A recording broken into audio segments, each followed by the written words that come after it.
দাবি একটাই, দুর্নীতিগ্রস্ত হেডমাস্টার আমরা আজকে স্কুলে চাই না। যারা দুর্নীতির সাথে সরাসরি জড়িত প্রত্যক্ষ এবং পরোক্ষভাবে প্রত্যেকের আমরা সঠিক তদন্তের সাপেক্ষে বিচার চাই। আমার একটা বোনের দর্শন হয়েছিল, কিন্তু আমরা এটা নিয়ে আন্দোলন করতে চাইছি, আমাদের আন্দোলন করতে দেয়নি।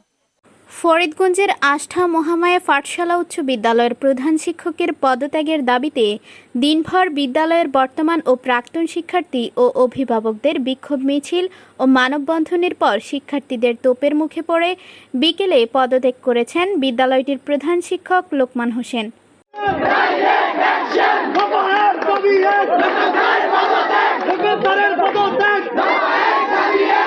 সোমবার 9 সেপ্টেম্বর সকাল 10টা থেকে সাধারণ শিক্ষার্থী, অভিভাবক ও এলাকাবাসীর আয়োজনে বিদ্যালয় প্রাঙ্গণে বিক্ষোভ মিছিল ও মানববন্ধন অনুষ্ঠিত হয়।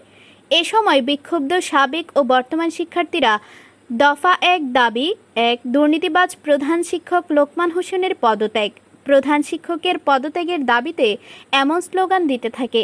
এ সময় তারা প্রধান শিক্ষকের অবৈধ নিয়োগ, স্কুলের ছাত্রী ধর্ষণকে সমর্থন, স্কুলের ডিজিটাল ল্যাবের নামে শিক্ষার্থীদের কাছ থেকে চাঁদা আদায়, এসএসসি পরীক্ষার ফর্ম ফিল আপ বাণিজ্য, স্কুল সংশ্লিষ্ট দিঘির লিজকৃত অর্থসহ আনুষঙ্গিক বিষয়ে দুর্নীতি, অনিয়ম ও স্বেচ্ছাচারিতার বিষয়ে অভিযোগ তুলে ধরেন।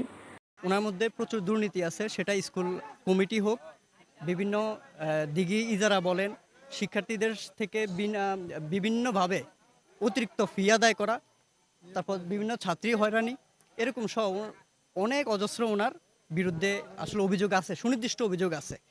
তো এই অভিযোগগুলোর পরিপ্রেক্ষিতেই আমরা ওনার পদত্যাগ দাবি করছি। স্যারা আমাদেরকে বলছে যে আপনার ছেলে 7 বিষয়ে ফেল। তাইলে স্যার ওনার কাছে আমি একটু জানতে চাইছি যে স্যার আমার ছেলের কাগজটা একটু আমাকে দেন।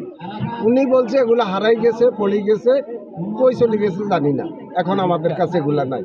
যখন আমি 10,000 টাকা দেই তারে, ওনারে 10,000 টাকা দেওয়ার পরে আমার ছেলের ফর্ম ফিল আপ হয়, তখন এটা কিভাবে হলো?